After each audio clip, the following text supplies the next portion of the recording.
Okay, here we go.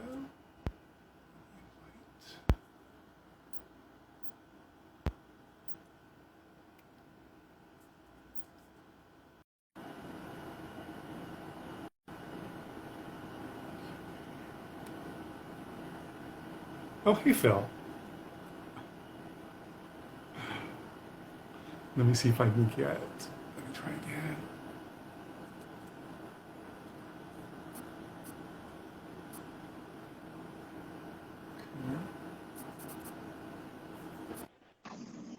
Ah, Hi, hi.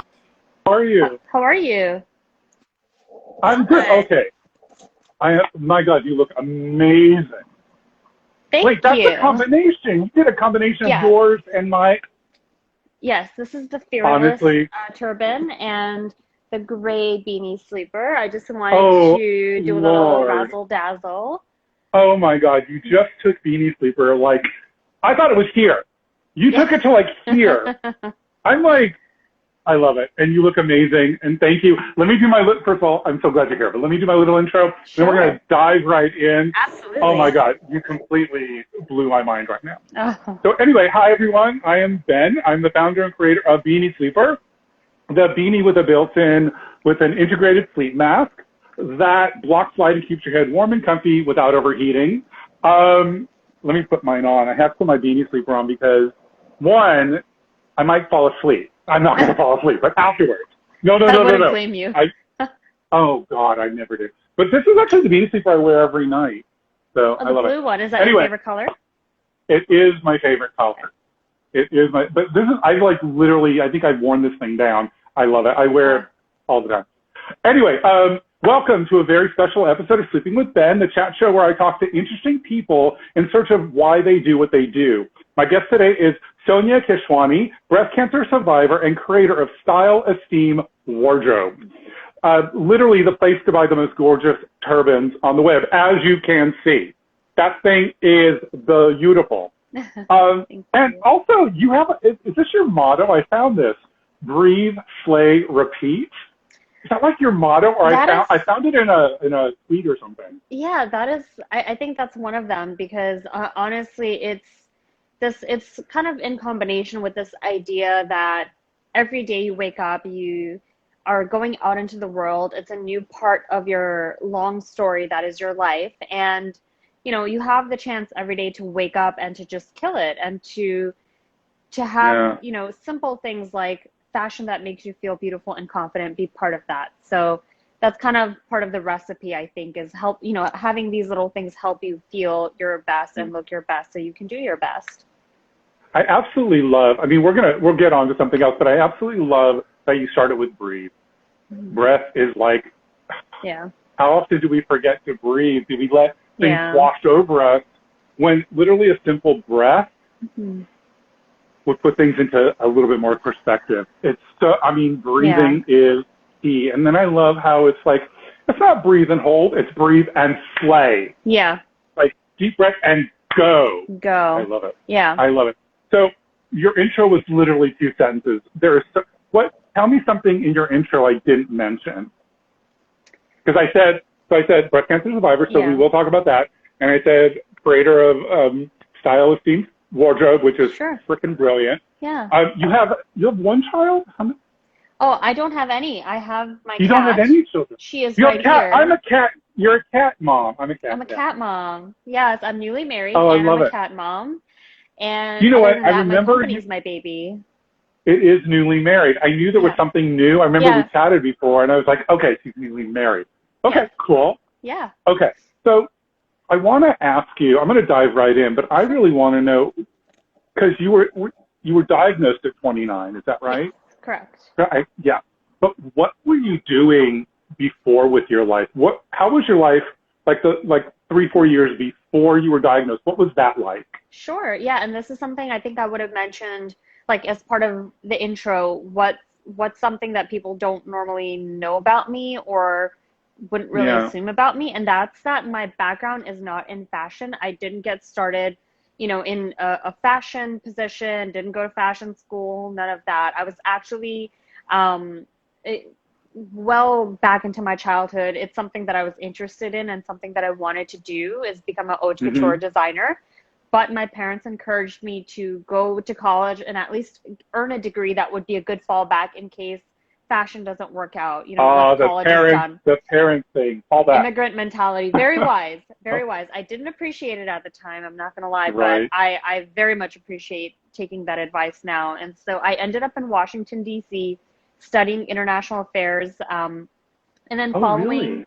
yeah, it's another thing that I was passionate about being, a Muslim, being a New Yorker, having grown up during 9/11. It's something that Mm. I really wanted to kind of get involved with and make a difference in, which was, public service, international affairs, and that sort of thing. So I ended up studying that very subject at the George Washington University, earned my master's at Mm-hmm. Georgetown, had a long career in government, and towards, about the 10-year mark of that time in Washington, D.C., I developed breast cancer. I was working in one of the most challenging jobs of my life, kind of what I thought was my dream job. I was in public affairs. I was in this very like high profile role, and I developed this, illness, and then I Let, kind of have my eyes open to other possibilities. let me ask you something before we go there. I'm really curious.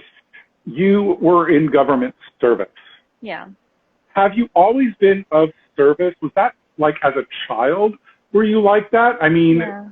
because I've noticed there's a pattern with some people I interview is that these things just don't happen. There's That's like true. this beginning.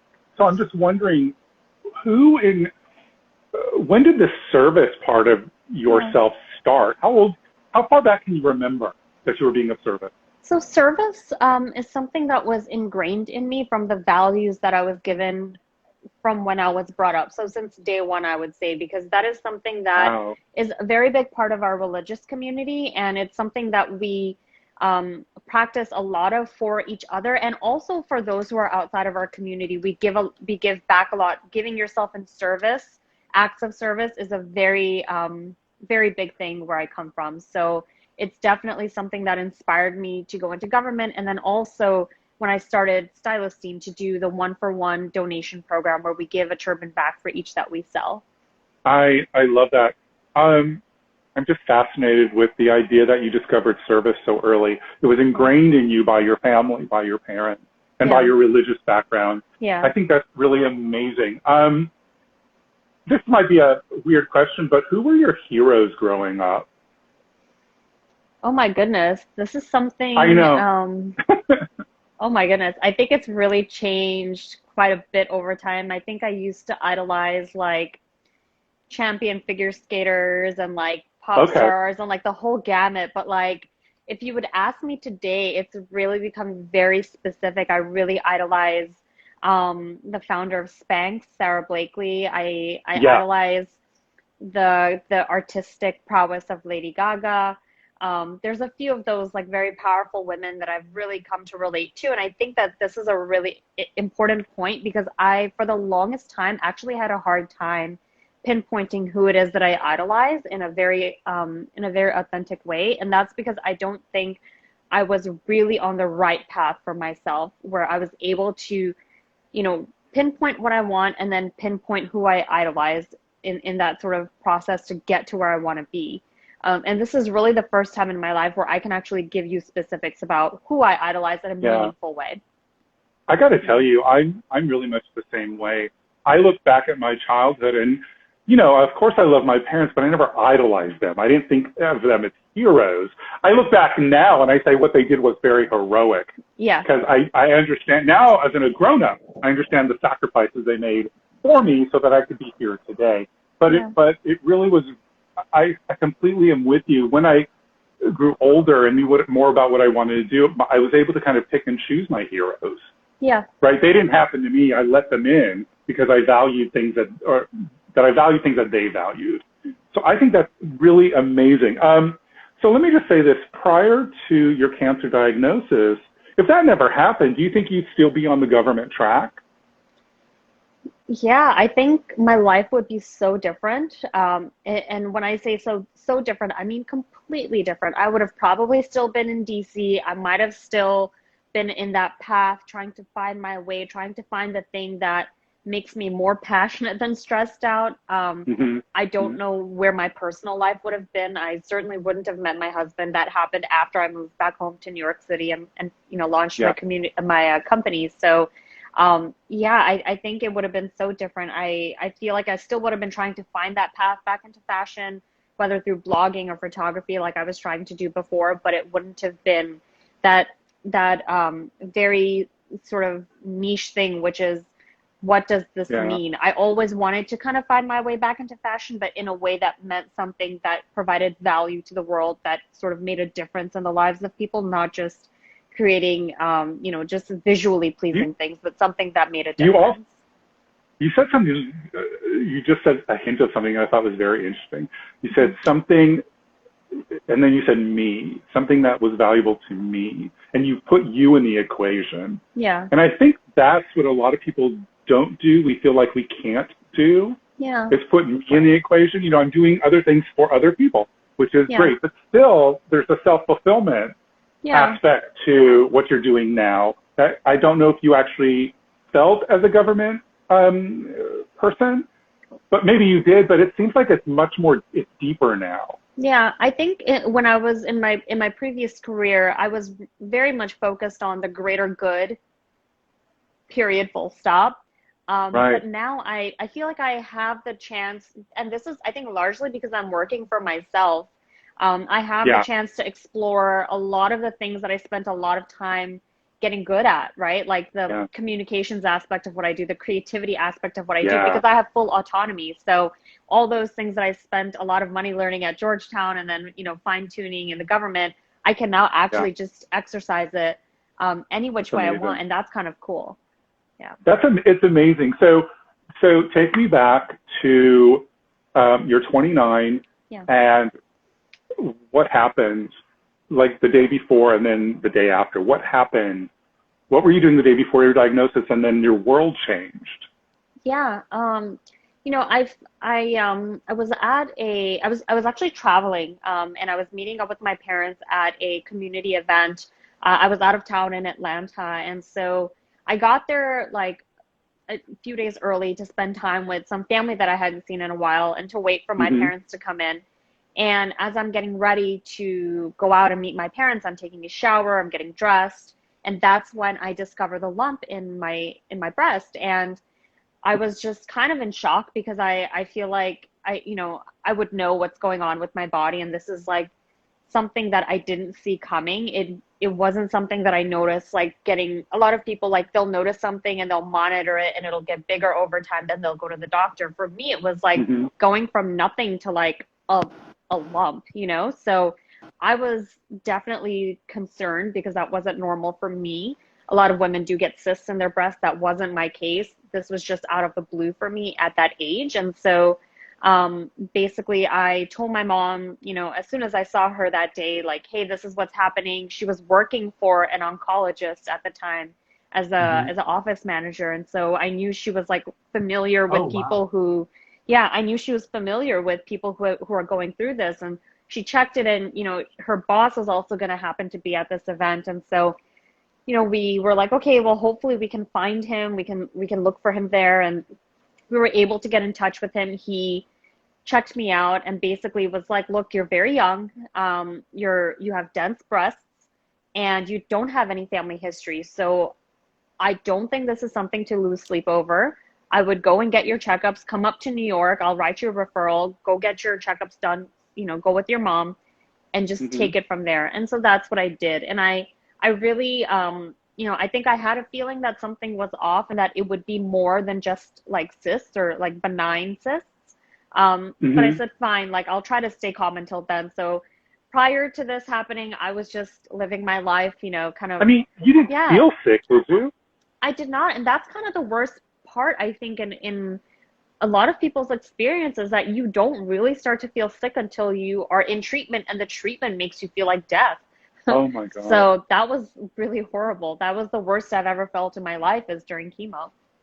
And I think, I'm not sure if you mentioned this, but there was no history in your family of breast cancer? Yeah, I mentioned that. I'm the first one to have Wow. breast cancer or even ovarian cancer for that matter. Because sometimes if there's ovarian cancer, there may be some kind of more apparent link, like a genetic link, but there wasn't. And I was the first, and I actually come to find out I have a rare mutation, which has not yet been Okay. documented in my family because basically everyone before my parents grew up in India, and over there the documentation is very poor, especially before Oh, their generation. There's barely, I mean, birth certificates are hard to come by, so genetic so mutations, forget about it. somebody might have had breast cancer, but there was That's no true. documentation, so nobody would Yeah. know. You know what? I'm just going to do a little side note here because that happened in my family. My Oh, father had a rare neuromuscular disease called Charcot-Marie-Tooth. okay. He was diagnosed when he was 29, and when all of us kids, all of us when I was 6, that's when they started taking us in for testing. Not genetic Wow. tests, but testing because nobody knew where this came from. We looked so far back in my dad's family, and we did. So it turned out to be some anomaly that Wow. happens. And I think that's kind of like the crazy thing about Yeah. disease is that there's not always a full line of how it goes. It just can be random. And I think That's that's what's true. so Yeah. scary about it Yeah. and almost annoying Yeah. is that it's just so random. Yeah. It's like up until now, no one had it, and why am I the first? You know, why do And I now have you're to the, start the oh my trend? God. I like starting trends, but not this one. But, this is not one. So you're diagnosed. What stage did they diagnose you So I was at now? diagnosed as an early stage breast cancer, Okay. stage one. Mm-hmm. I was kind of at the border where, like, had I waited a little bit longer, I probably would have had a bigger tumor. But because I found it, I was very vigilant. I, thank goodness, had someone who believed me when I told them I was having symptoms. A lot of doctors, Mm-hmm. sometimes if you're young enough or whatever, Mm-hmm. they'll say that, this is probably nothing to worry about, and kind of leave it Mm-hmm. there. I had someone who was very proactive right along with me and helped me get the testing that I needed. And so it was, found early, and we were able to start kind of tackling it on the early end. So it was stage one. That's Yep. amazing. Okay, so you're diagnosed, and then the process starts. Yeah. Can you tell us a little bit about the process? What kind of treatment do they say you have to go through? Was it chemo, radiation? Was it just what was the Yeah. surgery? What was the process? If I can. Sure. So the the way that this changes your lifestyle is so dramatic. I was living and working full time in DC, and I decided to get my treatment done in New York because that's where my family is. I have a very young sister. I didn't want my mom traveling back and forth to take care of Mm, me in DC and then have to worry about my sister back in New York. And so I decided I like being in New York. I like being closer to my family. I'll travel back and forth every 3 weeks for treatment. Before treatment started, I had to do a bunch of traveling to do all the diagnostic tests, all the biopsies, scans, MRIs, ultrasounds, everything. And often I would have, I would come up and I would have days where I'm just back to back, bouncing from borough to borough, mm, going to appointments. And so, wow. yeah, so it was a very dehumanizing experience. I began to feel like just a body, waiting for drugs, waiting for the next, Was it? like, I gotta hold up. What was dehumanizing about? Was it that they were just pushing you through like an assembly line? There was no humanity about it. I mean, no, my doctors were great. I think I encountered one single doctor where I really felt that way. And that's kind of a separate story because that was like, when you go through breast cancer, you have like so many different doctors. They become your team, from your Okay. oncologist to your medical surgeon to your plastic surgeon. And there was one doctor where I was like, I had all male doctors, and the plastic Really? surgeon was like a referral, and he was a male, and I was like, I think I need to go with the female on this one. So that was the one where like I had to try and switch it out and go with my gut and get someone different. Under, But other than that, I mean, it's kind of a dehumanizing experience without anyone treating you kind of weird because you're just sitting on a hospital bed constantly, getting poked and prodded, and in one hospital gown mm, to another hospital gown, and you're basically being told what equation of things you can do to save yourself. This amount of chemo, wow. this amount Okay. of extended therapy, this amount of radiation, and so you kind of just are like, oh my goodness, like, am I just like this is all I am, and until I pass this test and Wow. nothing more, you know? It's like for Yeah, that length of time, it's like you literally were just the disease. kind It of. sounds That's how like it felt. you were Yeah. just, and I'm wondering if the doctors kind of have to do that so they don't get emotionally attached. I'm just Yeah. wondering because, I've been wanting to have a doctor on here because I want to ask them that. Yeah. How do you treat your patient, Yeah. be a human and still be able to be subjective? I don't know how they do it. It's tough. I don't know how they do it. I can't So imagine. Yeah. I just don't know how they do it. So you get the treatment plan and you start chemo next? Yeah, so I found the lump in March, and by May, I was already had my first round of chemo. Wow. And I had 6 rounds of chemotherapy, which lasted from May to August. And Okay. simultaneously, I had because I had triple positive breast cancer, which is a hormone receptor positive breast cancer, you're able to get certain targeted therapies to, kind of extend your chances of, reducing your recurrence and having a longer life. Hmm. And so Hmm. that is actually also every 3 weeks, but that goes on for a year. So I was coming back and forth, shuttling back and forth for a year, doing that as well. So 1 year of that, 6 rounds of the chemotherapy, surgery, like having the initial surgery, having the kind of the plastic surgery aspect of it, going back a number of times when things don't quite take the way they should. I think I've had like 3 surgeries for that. So, Wow. Can I ask you, this might be personal, and if you don't want to answer, you don't have okay. to. It was just in the one breast. Did Yeah, you opt for you did a mastectomy, is that correct? yeah, yeah. Did So you opt for the double or, I, well, I'm just, I, I did because okay. at the end of the day, having a genetic mutation, I considered, do I want to take my chances? And if I, the desire to take my chances, which was definitely there, was not Sure. bigger than my desire to not be back in this position again. So Right. I went with the more drastic option, and honestly, the treatment was very successful. The surgery was very successful. When they tried to tell me that I should go do radiation, at that point, I advocated to not take that step because there was nothing to radiate. And they kind of tried to pitch it to me like this is the protocol we generally tell people, especially of your age. And I said, well, I've done everything. I've done everything, and the results came back, as good as one can expect. And so at this Hmm. point, I'm gonna start my journey to healing and recovering. I'm not gonna do radiation. So how far, I don't know how old you are right now, but how far removed are you from the initial diagnosis to now? Sure, I'm 32 years old, so I'm coming up on year number 4. You're number 4, and Yeah. you go back every, what, 6 months for a test? Is it every six Um, months until I you hit honestly, 5 years? I go back like definitely like every 2-ish, 3 months for blood work. I have the option, I Okay. think, of spacing it out more, but I choose to go more often for my own peace of mind. Yeah. And then, yeah, I do go back for other medication like every like 3, 4 months, depending on how my body is responding. If I Okay. need to go back sooner, I will. If I don't, I'll extend that out. But yeah, I go back like relatively. I was there today, had my little blood work Oh, done. Yeah, okay. Yeah. yeah. So so it's pretty much a constant in your life for at least the first, what, 5, 10 years?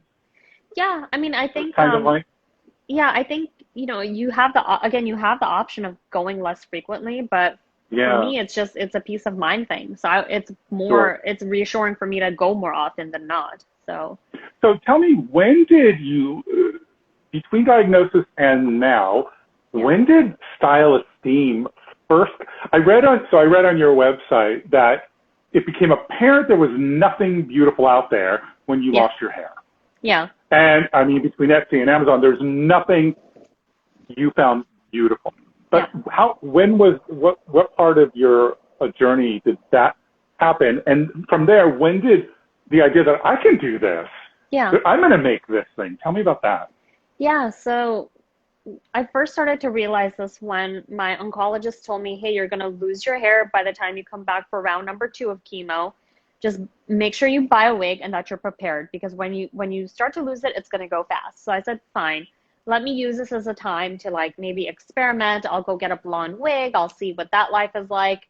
I tried to sort of take it in stride and like kind of like my usual spirit of like, hey, like maybe this is a time to find my new look or like, have some fun with it. And I quickly realized like hair loss has a ton of side effects, like, your skin feeling swollen and bruised, massive migraines, just like constant discomfort, not to mention hot flashes from the medication. And I was like, I was traveling to my government office with my hair in a Ziploc bag in my purse. And I was like, this is too much. I can't do this right now. It was the dead of heat in Washington, D.C. in the summer. And I'm like, this is too much. Miserable. And traveling back and forth. So I was like, let me try to find more comfortable options. And when I couldn't find anything, I was like, you know what?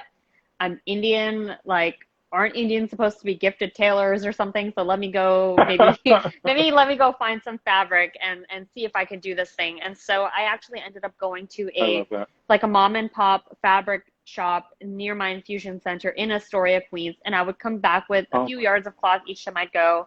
And I really had to play around with it because I had no background in sewing.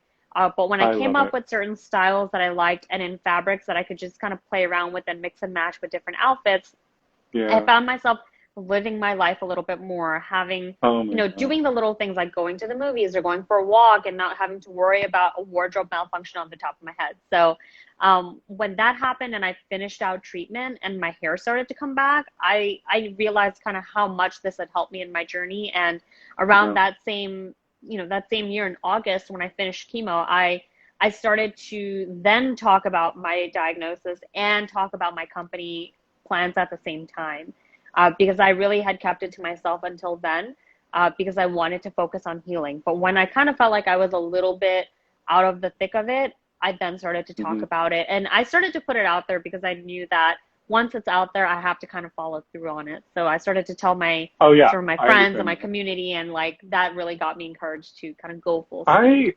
I gotta tell you, I feel like I relate to you so much because the Beanie Sleeper came out of my hospitalization, and I had never made anything in my life. Yeah. I never held a needle and thread. I would be in college and have my mom bring my stuff home so she could sew something. That's how pathetic. But I'm just so impressed with that process because nobody said you couldn't do it. Right. You're exactly. like, I don't know that I can't, so let me just do. And to me, that's just so impressive because it's full agency. Yeah. It's just full agency. I'm taking my medical, now my mental and my job. I'm taking full ownership of it. I love that. I really, really love it. How did you come up with StyleEsteem wardrobe? So it's such a connection between what you wear and how you feel. And that's kind of what I wanted to embody, just like really capture into this very small item of clothing that has the power to change how you perceive yourself through a time that is very traumatic, very scary, and very stressful. And just this idea that you could put on something like this and have, your self-esteem boosted through your style. And so that's what I wanted to kind of give a message to anyone coming to our Instagram community, anyone coming to our website, or, showing up and saying hi at a pop-up shop. Like, this is what I hope this will give you is StyleEsteem. Yeah. One thing I loved, and I said so in the promo, that you have evening wear, daily wear, you have a spring collection. Yeah. You don't just sell turbans, right? You're selling almost the event of a turban. Yeah. I'm going out for an evening with my boyfriend or husband or an evening with the girls. Yeah. I have this kind of turban, maybe a little more flashy. Yeah. Oh, I'm going to church or I'm going to the mosque. I have this turban to where it's a little more conservative. I got to tell you, I don't see that anywhere. And I've reached out to a lot of stores because I also want them to carry Beanie Sleeper. Yeah. But I've never seen that. And I think that's what's so unique. And also, you do something with the knot that's very different. I've never seen that either. Oh. Now, I think that's incredible. And it's a specific knot that you designed, right? Yeah, it's basically just this type of silhouette, which honestly I was inspired when I And this is kind of a little life hack for anyone going through something like a diagnosis or something similar that is like you have to find inspiration from around yourself. I actually made an inspo board, and it had a bunch of quotes that inspired me, but then it also had pictures of women who were not necessarily cancer survivors, but they were maybe, you know, characters from a movie, characters from a music video, or like, you know, different actresses that had a look that I wanted to emulate. And so a number of my fashion icons at that time became Grace Kelly and Audrey Hepburn, who had just the most iconic, you know, turban silhouette look sort of attached to their image even now. And so that's kind of how that knot look is, you know, sort of tied into is this silhouette that looks good on just about everyone. I mean, honestly, I never wore these type of caps before chemo, and I really questioned, hey, does this look good on me? And that one sort of style, that one silhouette is something that translates on everyone. And that's why I chose that. Yeah. It's really, I mean, it honestly really is beautiful. And you get it in all different fabrics. Yeah. I mean, which I thought was really amazing that it just translates to all types of fabrics. I thought that was really great. So what's next for you? So what's next is I think we want to really explore more specialty items, and there's a number of ways that I want to kind of support women and their scalp issues, especially as you mentioned, like, you know, there's different seasons and occasions and things like that because we dress differently for everything. Women have an outfit for every single possible imaginable situation, and so you should have a turban for that, you know. But then there's also a lot of sort of wear and tear that our scalps go through, and I want to create more turbans that address that issue. But in the meantime, what the first step of that journey into more specialty products is our couture collection, and that's something that, you know, is going to be taking place every season. We'll have like 1 or 2 styles that drop, and they'll be all handmade, very limited edition, and very special, very inspired by something in the world around us according to each season that we experience together. I love that. I love how you thought this out. I love that it's so much more than a turban. Yeah. It's so much more than something you just wear. Yeah. I just think it means more than anything else I've seen out there, and I just think it's fabulous that you did that. And it came out of a true necessity for you. It came out of a need, not to just cover your head, but to feel beautiful. Yeah, and to feel desirable. Yeah, and what you're doing is the same. It's adding dignity to a situation where no one thought to put it there before, you know? And that's so important. I think people in that situation need it the most. And I love what you've created. And honestly, like, I think my husband is probably going to steal this because he runs like very cold. And so now I can just like blast the AC and I can have him wear this all the time around the house and just post pictures on Instagram of him wearing it. Please and do. He's watching this, so he knows. He's hearing me from the other room. Well, thank you so much. I really do appreciate that. And we're going to wind down now, but I just want to say thank you. I'm going to thank you several times during this closing, but thank you so much. This was so much fun. Yeah. I was so excited to hear your story. And I got to say, I usually come up with something that is something like a through line of what we talked about. And I think your through line for this whole thing was of service. Yeah. Of service to your family, to your religion, to your whole being, and then to the government, and then of service to yourself. Yeah.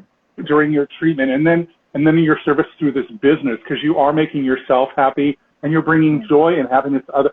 I'm going to say this is of service. That's your through line for this, and thank you so much.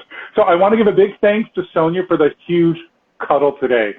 Your husband is very lucky. You're an excellent cuddler. I appreciate that. And then I want to thank everybody out there for your continued support for what we're doing here with the cancer community and other communities that we support with Sleeping with Ben. Sonia, how can people get a hold of you? What's the best way for them to reach you? Please join our community on Instagram at this account, at StyleEsteem. You can also follow me at NYMannequin.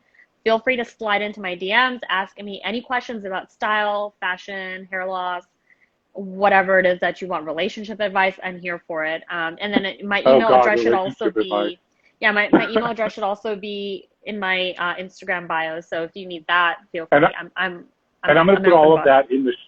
I'll put that in the show notes as well. I Okay, just wanted you sure, to be able to say it. absolutely. So, and also, I'm looking for guests. I want people like Sonia out there who need, you may not think people want to hear about it, but I'm telling you, there's so much more than your diagnosis and your Yeah. cancer journey that can really spark things in people and really help them to do more than what they maybe thought they could. Because sometimes, as she said, she was treated like her disease, and she is so much more than that, as you can see. So if you'd like to be on Sleeping Ben, if you want to be sleeping with Ben, please slide into my DMs. Please reach out at Beanie Sleeper. Please email me, beaniesleeper@gmail.com. And that would be great. So just again, thank you. I think I lost her. I feel her spinning. But thank you so much, Sonia, for this incredible, I did lose her. But Sonia, thank you so much for this. It was such an amazing, amazing time. I really appreciate it. Bye, everybody. I will see you next time. Ciao.